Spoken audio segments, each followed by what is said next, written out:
오늘 살펴볼 것은 9월 6일에 최초 기소됐던 표창장 위조, 그리고 11월 11일에 추가로 기소됐던 14개 혐의, 그리고 12월 17일에 이중 기소라는 비판을 받았던 표창장 위조 혐의에 대한 두 번째 공소장과 관련된 내용입니다. 자, 구체적으로 보면 입시와 관련된 혐의로 분류를 합니다. 사문서 위조, 그리고 그 위조한 사문서를 행사한 혐의가 있고요. 업무방해 혐의는 서울대 의전원의 업무를 방해했다는 혐의고, 위계에 의한 공무집행 방해는 부산대 의전원 입시 업무를 방해했다는 혐의입니다. 그리고 허위로 작성된 공문서 행사, 허위 작성 공문서라는 것은 예를 들면 국립대에서 발급된 허위 체험활동 확인서 또는 인턴 증명서, 그것을 행사했다, 입시에 활용했다라는 혐의고요. 그 다음에 사기 및 보조금 관리법 위반, 이것은 보조연구원으로, 딸이 보조연구원으로 활동을 하지 않았으면서도 보조연구원 수당을 지급했다. 본인 거 160, 제3자 거 160, 도합 320만 원을 허위로 편취했다. 이런 의미의 기소 내용입니다. 자, 그런데 이렇게 업무 방해를 하고 위계 공무집행 방해를 하고 이렇게 서울대나 부산대 의전원의 입학사정 업무를 방해했다라는 그 배경이 되는 혐의가 따로 있죠. 왼쪽에 보시는 입시 혐의가 구체적인 혐의 사실이고요. 오른쪽에는 검찰이 7대 허위 경력이라고 표현하는, 지금 법정에서 뜨겁게 극한 공방을 벌여왔던 그 7가지의 체험활동 확인서 또는 인턴 증명서 등입니다. 동양대 표창장 총장명의 보응사상이 있고요. 단국대 의과학연구소에서 받은, 그리고 공주대 생명과학연구소, 서울대 공익인권법센터, 부산 모 호텔, 그리고 한국과학기술연구원 키스트에서 받은 체험활동 증명서 또는 인턴 증명서가 있죠. 그리고 동양대 보조연구원으로 활동을 하고 받은 봉사활동이라든지 또는 보조연구원 수당과 관련된 내용이 있습니다. 자, 여기에서 입시 관련된 것만 보더라도 벌써 혐의가 7개가 나오죠. 이렇게 혐의가 7개다. 그리고 사모펀드와 관련된 혐의를 보시면 5개로 구분이 되어 있는데요. 업무상 횡령, 코링크피 자금을 조범동 씨와 공모해서 횡령을 했다라는 겁니다. 이게 바로 대여냐 투자냐 이걸 가지고 다투던 바로 그 혐의고요. 그리고 자본시장법 위반 혐의가 있는데, 자본시장법상의 거짓 변경 보고, 금융위원회에 출자 약정과 관련된 내용을 거짓으로 보고를 했다라는 혐의가 하나 있고, 그 다음에 미공개 정보 이용, 주식 투자를 하면서 조범동 씨로부터 WFM과 관련한 미공개 정보를 듣고 주식을 매수했다라는 혐의가 있고요. 범죄수익은닉법, 금융실명거래법, 이것들은 이 미공개 정보를 이용을 해서 부당이득을 취해놓고 그것을 감췄다. 그것이 범죄수익은닉법 위반 혐의고, 금융실명거래법은 미용실 원장 또는 지인 또는 동생의 금융계좌를 이용을 해서 주식거래를 했다. 이런 혐의죠. 그런데 엄밀히 따지면요, 이 중에 펀드와 관련된 거는 좁게 보면 요거 하나뿐이고요. 넓게 봐도 이 2개 혐의에 불과합니다.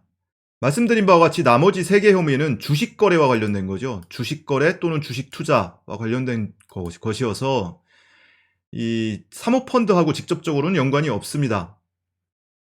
자, 자본시장법상의 거짓 변경 보고가 직접적으로 사모펀드와 연관이 있어요. 이것은 블루펀드의 무한책임사원인 코링크 PE가 이 블루펀드 투자 약정과 관련해서 금융위원회에 변경 보고를 하게 돼 있습니다. 그 내용이 허위다라는 것입니다. 그래서 이것이 직접적으로 사모펀드와 연관이 있고요.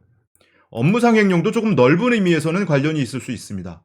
코링크 PE, 사모펀드를 운영하는 코링크 PE라는 법인의 자금을 횡령한 것이다 라고 했기 때문에 이 2가지는 넓은 의미에서 펀드 관련 혐의라고 볼 수 있는데, 밑에 3가지는 엄밀히 따지면 펀드하고 무관한 혐의다, 이렇게 보시는 게 옳을 것 같아요.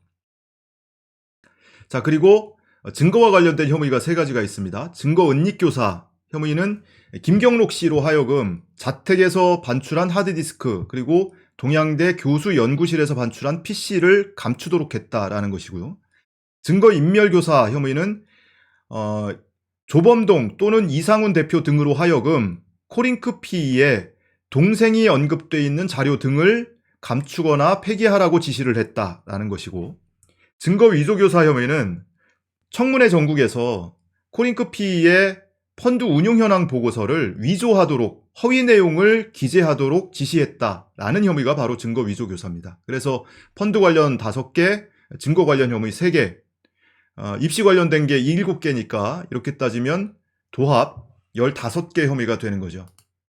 자, 이런 측면에서는 표창장 위조 혐의 하나만 가지고 1년을 재판을 해왔다라는 것은 상징적인 의미에 머물고 실질적으로는 15개 혐의입니다. 이 중에 개별 혐의 몇 가지만 좀 살펴보죠. 우선 입시 관련된 혐의 중에 가장 상징적인 거는 표창장 위조 혐의죠. 누차 강조하지만 너무나 상징적이기 때문에 여러분들이 1년을 끌어왔다, 표창장 하나로 1년을 끌어왔다라고 이야기를 할 정도로 상징적인 사건이기 때문에 지난해 9월 6일 인사청문회가 있었고 인사청문회 끝날 무렵에 검찰이 기소한 사실을 밝혔습니다. 그런데 인사청문회 당일날 여러분 기억을 떠올려 보시면 한국당 의원들, 야당 의원들이 아내가 기소되면 사퇴하겠느냐? 라는 질문을 계속 반복을 합니다. 심지어 위원장까지. 저 사람들 뭔가 알고서 얘기하는 거 아니야? 혹시 검찰이 오늘 기소한다고 했나? 이런 의심이 들 정도로 굉장히 노골적으로 유도 질문을 하죠. 아내가 기소가 되면 장관직을 수행할 수 있냐? 사퇴해야 되는 거 아니냐? 사퇴한다고 약속할 수 있냐? 이렇게 지속적으로 질문을 던졌었습니다. 그런데 실제로 당일에 검찰이 기소를 했죠. 이거 누가 봐도 삼척동자가 보더라도 뭔가 시그널이 오갔다고 의심할 수밖에 없죠. 그래서 인사청문회 당일 9월 6일에 기소를 했던 이 표창장 위조는 그 자체로만 보더라도 대통령의 인사권, 그리고 그렇게 지명된 국무위원 후보자에 대한 국회의 검증 권한을 침해한 것이다 라고 생각이 될 수밖에 없었고요. 당시 상황만 보더라도 그렇게 충분히 의심할 만한데 사후적으로 밝혀진 내용 한번 보시자고요.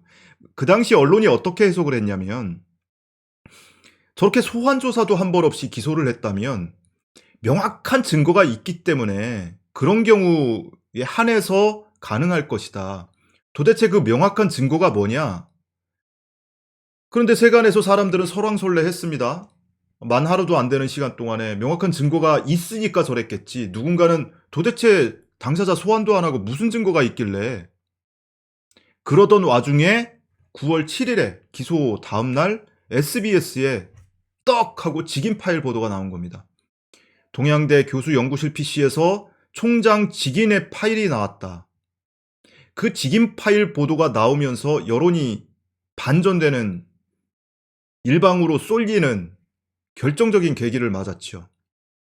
기억나십니까? 근데 결과적으로 어때요? SBS의 그 9월 7일 직인 파일 보도, 명백한 허위 보도 오보였죠. 방송통신심의위원회에서 이미 판단을 받았습니다. 도대체 SBS는 뭘 근거로 그런 보도를 할 수 있었을까? 너무나 많이 했던 얘기이기 때문에 오늘은 생략하겠습니다.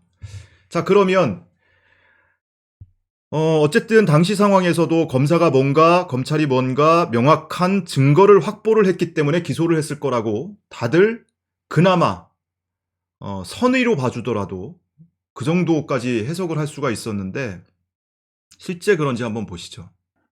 이 빨간 바탕에 적혀 있는 글씨가요, 바로 9월 6일에 기소를 할 당시에 공소 사실입니다. 그리고 오른쪽 회색 바탕에 써 있는 글씨가 검찰이 변경을 해달라고 신청했던, 그래서 법정에서 재판부에서 기각이 되자 12월 17일에 추가로 이종 기소를 했던 그 공소장의 공소 사실입니다. 우선 당초 공소 사실 한번 보시죠. 정경심 교수가 성명불상자와 공모를 했다고 했어요. 성명불상자와 공모를 해서 2012년 9월 7일경에 12년 9월 7일경 이걸 근거로 해서 공소시효가 7년 도과하기 전에 기소합니다 라고 하면서 19년 9월 6일에 기소를 했던 거죠. 어디에서? 영주시에 있는 동양대에서. 무엇을? 사문서를, 표창장을, 이거는 뭐 변한 게 없습니다. 어떻게? 직인을 임의로 날인했다. 총장 직인을 임의로 날인했다. 그리고 이 사문서 위조는 그 사문서를 행사하지 않으면 성립이 되지 않기 때문에 어디에 사용할지가 중요합니다. 왜 위조를 했냐? 유명 대학원에 진학할 목적으로 라고 썼습니다.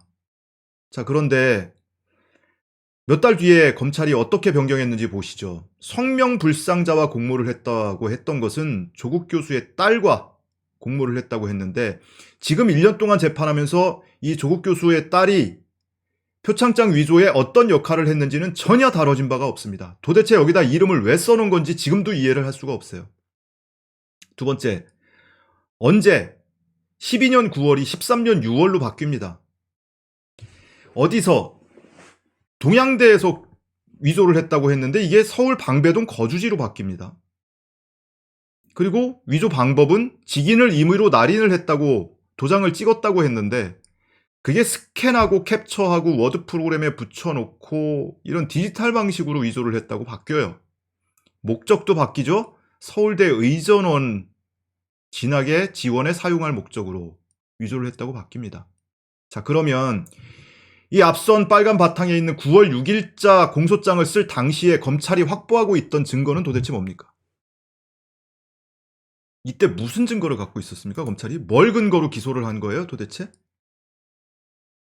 그러니까 많은 언론에서 그나마 검찰의 선의를 믿어줘서 당사자 소환 조사도 없이 기소를 했을 때는 뭔가 물증이 있었으니까, 확증이 있으니까 기소를 하겠지라고 했는데 이때 무슨 증거가 있었습니까? 없어요. 8월 27일에 서울대, 부산대 등 압수수색하면서 확보한 사본, 제출한 사본, 흑백 사본, 그거 하나 있었고요. 그리고 9월 3일에 동양대 압수수색하고 4일에 최성해 전 총장 불러서 참고인 조사하고 최성해 전 총장이 내가 발급해 준 적 없어요. 그거 말고 뭐가 있습니까? 지금 보시는 이 오른쪽에 있는 공소 사실은요. 당초 9월 6일에 기소하고 나서 나흘 뒤 9월 10일에 동양대 강사휴게실에 있는 컴퓨터를 임의 제출 형식으로 압수를 하죠. 그 컴퓨터에서 그나마 추출된 파일들을 근거로 해서 이렇게 바꾼 거예요. 자, 이렇게 놓고 보면 그래요. 기소를 해놓고 수사를 했어요. 그런데 그러면은 그 애초에 공소장이 잘못됐으면 취소해야 될 거 아닙니까? 왜 취소도 안 해요? 취소도 안 합니다. 도무지 이해를 할 수가 없는 행태예요. 그래서 표창장을 하는데 공소장은 지금도 2개입니다. 2개가 살아있어요, 공소장은. 그리고 엊그제 결심 공판에서도 변호인단이 이 전문가의 감정서 또는 의견서를 4건을 제출을 했습니다. 소프트웨어 전문가, 네트워크 전문가, 뭐 전산학 교수, 심지어는 국가수에서 25년 이상 근무를 했던 분의 감정서 또는 의견서까지 제출을 했어요. 재판부에서 그러더라고요. 아, 이제 판사하려면 이공계 지식도 좀 있어야 되겠네. 모든 사건이 그래요. 판사들 재교육을 하든지 해야지. 이렇게 판단하기 어려움을 토로를 하더라고요. 일종의 한탄을 한 건데 양측이 워낙 전문적인 내용을 가지고 공방을 벌이고 있고 심지어 양측이 당사자들 주장만 하지 말고 객관적인 외부 전문가의 확인서를 받아서 제출해달라 했더니 그것도 거기서 충돌이 되고 거기서 어느 쪽의 비중이 높고 신뢰성이 높다고 판단할지는 이제 재판부의 몫인데 저는 그 확인서를 보지 못했으니 뭐라고 말씀은 못 드리겠습니다만은 어쨌든 그것을 보고 재판부 입장에서는 판단을 내리기 어렵다라는 고충을 토로한 거죠, 일종의. 그러면 전 이렇게 봐요. 검사가 유죄를 명확히 입증하지 못했다는 거 아닙니까? 재판부가 헷갈린다는 거는. 그죠? 그러면 이게 무죄입니까? 유죄입니까? 형사소송의 대전제는 검사가 유죄를 입증할 책임이 있고 그 유죄를 입증하는 방법은 합리적 의심을 배제할 수 있을 정도의 증명력을 가지는 증거로서 입증을 해야 되는 겁니다. 그런데 그렇게 입증됐습니까? 입증 안 된 거잖아요. 저는 이거 재판장의 그 고충 토로, 야, 이거 판사도 앞으로는 이공계 지식이 있어야 되겠네라고 이야기를 했던 그 고충을 토로한 그 장면이 이 표창장 위조 혐의에 대해서는 무죄 날 가능성이 매우 높아진 것 아닌가. 의심의 여지 없이 유죄가 입증됐는가. 그렇지 못하다는 것을 재판부가 엉겁결에 이야기한 것일 테니까요. 말씀드린 입시 관련된 혐의들은 대체로 고등학생의 체험활동 확인서, 인턴 확인서 이런 겁니다. 대학 시절에 한 것도 일부 있어요. 토익 성적을 500점 받은 사람을 800점 받았다고 이 정량적인 기록을 위조하거나 허위로 작성한 것이 아니고요. 성적을 70점 받은 것을 90점 받았다고 허위로 작성한 것이 아닙니다. 평가자의 주관이 들어갈 수밖에 없는 정성적인 평가의 영역이에요. 그 정성적인 평가라는 것을 검사가 어떻게 단죄를 하고 사법적 잣대로 처벌을 하려고 드는지 아주 결정적인 장면이에요. 공주대 교수가 아마 증인으로 출석을 했을 때였을 겁니다. 정경심 교수 딸이 공주대에 가서 이 녹조, 홍조식물을 배양하는데 참여를 하고 그 노고를 인정받아서 참 성실히 했다는 그 이유로 대학 교수가 초록이나 포스터에 이름을 넣어주고 일본 학회에 데리고 가서 거기서 일정 정도 역할을 맡기죠. 자, 그런데 이 홍조식물을 배양을 할 때 이게 바다에서 하는 식물이란 말이에요. 그러면 그거를 샘플을 채집을 해다가 그것을 이 비이커나 실험 도구에 하나하나 핀셋으로 옮겨 담고 그 수초에 일정 기간 배양을 한 뒤에 또 실험 도구를 바꿔주고 또 물도 갈아줘야 하고 그러면서 그 생장 과정을 지켜보고 기록하고 뭐 이런 것들이 이제 실험 과정에 반드시 수반되는 건데 정 교수의 딸이 가서 한 것은 이 실험 도구를 정리하고 청소하고 또는 수초를 옮길 때 그것을 배양액을 갖다가 넣고 하나하나 핀셋으로 옮겨 담고 이런 일들을 했단 말이에요. 근데 그것을 검사는 어떻게 폄하를 하냐면 수초에 물 갈아주고 인턴했다고 한다. 연구활동에 참여를 했다고 한다. 이렇게 표현을 해요. 수초에 물 갈아주고. 그러니까 얘가 무슨 연구활동에 참여한 적이 없잖아. 그게 무슨 연구야. 허드렛 일 아니야, 허드렛 일. 그러면 확인서에 허드렛 일을 했다고 써줘야지. 왜 거창하게 이렇게 연구활동에 참여한 것처럼 써줘? 이걸 가지고 따지고 있단 말이에요. 얼마나 유치합니까? 어디 상장, 확인서, 추천서, 증명서에 얘는 허드렛 일 했습니다. 이렇게 쓰는 경우가 전 세계에 단 한 건이라도 있습니까? 그렇게 안 쓰면은 다 위법인 거예요? 허위예요? 어디 뭐 강좌에 참여를 했는데 7번 강좌를 했는데 어떤 학생은 두세 번 봤다고 하고 어떤 학생은 서너 번 봤다고 해요. 그럼 두세 번 하고 서너 번 하고 너무 큰 차이가 나는 것 아니냐? 이걸 가지고 법정에서 싸우고 있어요. 두세 번 봤으면 안 한 거고 서너 번 봤으면 한 겁니까? 그걸 가지고 싸우고 있어요. 그만큼 정성적인 영역이기 때문에 이걸 가지고 다투는 게 얼마나 우스운가. 단적인 사례 몇 가지를 좀 말씀드린 거고요. 자, 지금 보시는 화면은 단국대 의과학연구소에서 인턴십을 하고 받은 인턴십 확인서에 기재된 내용입니다.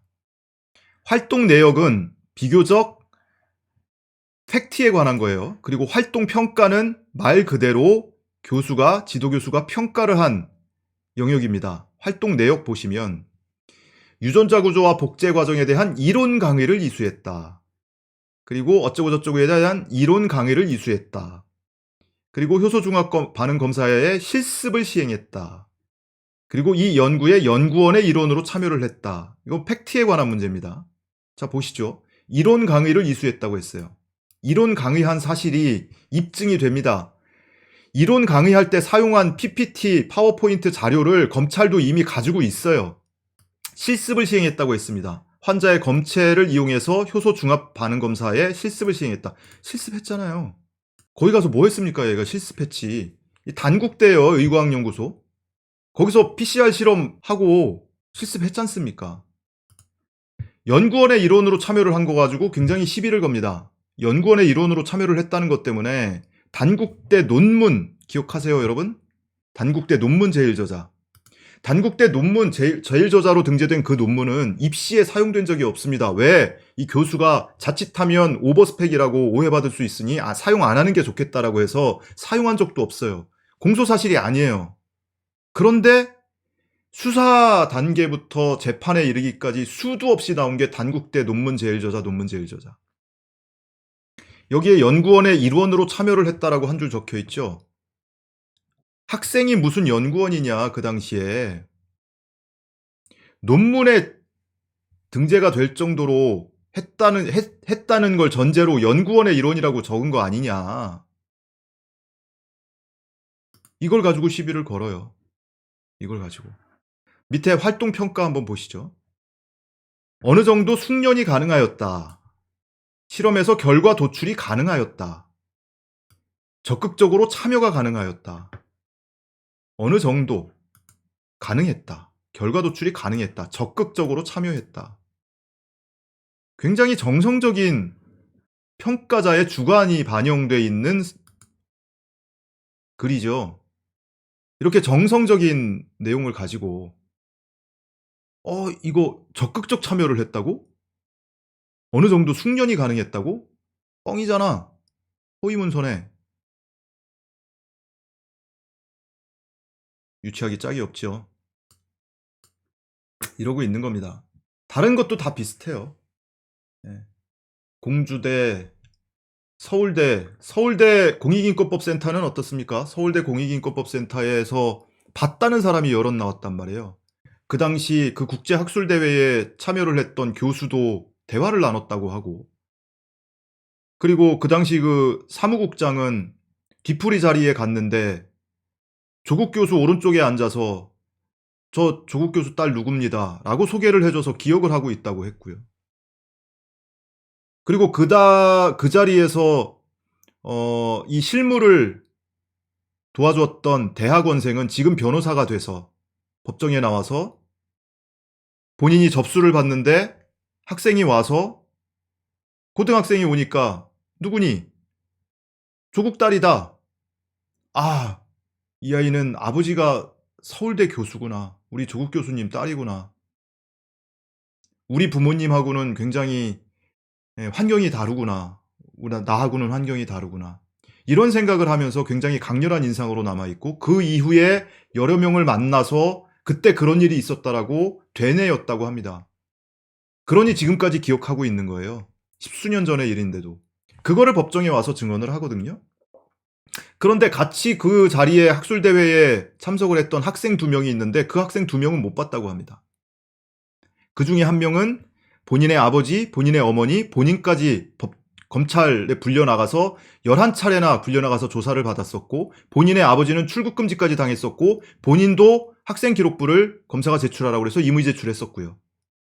이 학생이 과연 있는 그대로 본 그대로 사실 그대로를 진술하고 증언할 수 있었을까?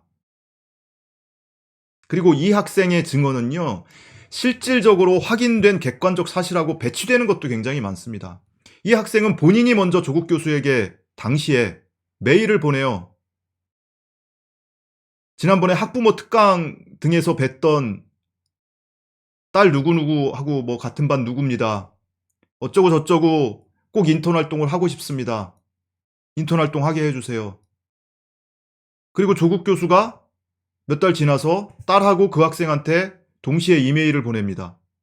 이런 동아리 활동을 해라. 동아리 활동을 할 때는 어떤 것을 목표로 하고, 어떤 소책자도 만들고, 그리고 인권 활동을, 이런 활동을 하고, 그리고 내년 상반기에 국제 학술대회를 할 거니 그때 학술대회도 참여를 해라. 근데 이 학생은 그거 기억 안 난대요.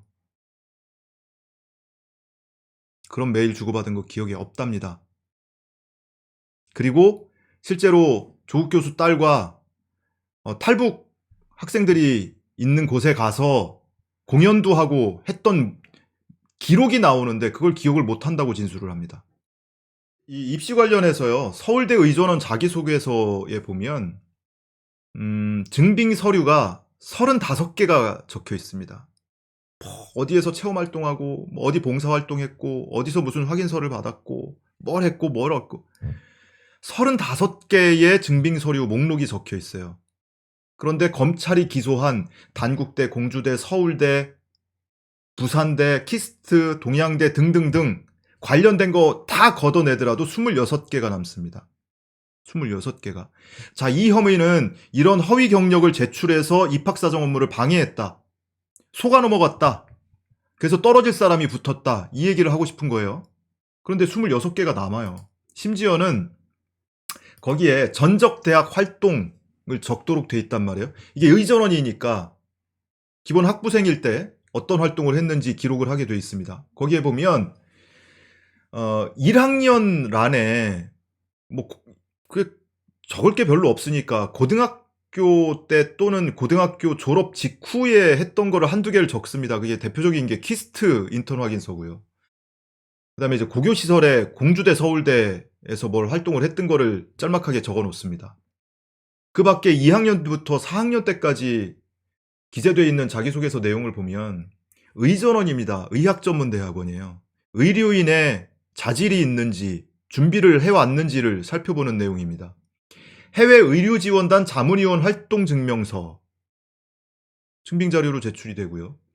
캐나다 브리티시 콜롬비아 대학 교환학생으로 가서 그것도 고려대에 재학 중에 고려대에서 선발이 돼서 교환학생으로 가서 생태학, 생물통계학, 유전과 생물 등을 공부하고 왔고 한 학기 동안 굿뉴스 아프리카 의료봉사단으로 참여를 해서 증명서를 받은 것도 있고요. 케냐 공화국에서 그 봉사활동한 공로를 인정받아서 케냐 공화국 청소년 체육부 정부에서 케냐 정부에서 감사 편지를 받은 것도 있고요. 고려대 의료원 안암병원에서 봉사활동을 하고 그 확인서를 받은 것도 있습니다. 의사로서의 자질을 갖추기 위해서 이런 활동을 해온 것들이 수두룩합니다. 대표적으로 지금 몇 가지만 보여드린 거고요. 이런 활동 내역이 26가지가 더 적혀 있거든요. 검찰이 이야기하고 있는 혐의점을 다 걷어내고도 그러면 이것이 무슨 키스트에서 체험 활동한 거 이게 과연 당락에 영향을 미쳤겠는가? 부산대 의전원 자기소개서도 마찬가지예요. 여기에 기재하는 내용은 의전원 지원을 위한 준비와 활동 내용을 적게 되어 있습니다. 1학년 때 딱 하나 키스트 활동 내역 인터넷 뜬 거 그거 적혀 있고요. 2학년, 3학년, 4학년 때 얘기를 보면 지금 서울대 자기소개서에 적었던 거와 겹치는 것도 많죠. 아프리카 케냐 의료봉사 활동했던 거, 그리고 캐나다 브리티시 콜롬비아의 교환 학생으로 파견이 돼서 캐나다와 한국의 의료체계를 비교해 볼 수 있는 경험도 쌓고 왔다. 그리고 고려대 의료원 국제진료센터에서 통역봉사도 했고 응급실에서 보조봉사 활동도 했다. 4학년 때는 의료봉사단체를 직접 만들어서 더 서드 닥터즈라는 의료봉사단체를 직접 만들어서 여기에 의사 3명, 약사 1명, 대학생 2명 이렇게 6명이 참여한 봉사활동을 만들어서 종교활동보다는 의료봉사, 의료활동에 중심을 둔 봉사 동아리를 만들었다. 그래서 2년 뒤에 우간다 소재 의료지원단체하고 협정도 맺었고 13년 8월에는 해외 봉사활동도 다녀왔다. 국경 없는 의사회에 대한 저서도 읽었고 그리고 해외 그 존엄한 죽음에 관련된 그런 저서도 읽으면서 공부를 해왔다. 이런 내용들이 기재가 되어 있습니다. 그런데 맨 꼭대기 딱 한 줄 써있는 키스트 인턴 확인서. 과연 이것이 당락에 영향을 미쳤겠는가?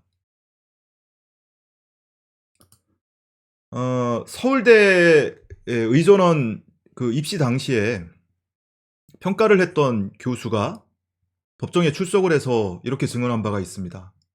자기소개서에 기재한 내용이 무조건 양이 많다고 좋은 건 아니다. 양이 많다고 해서 긍정적인 평가를 받는 건 아니다.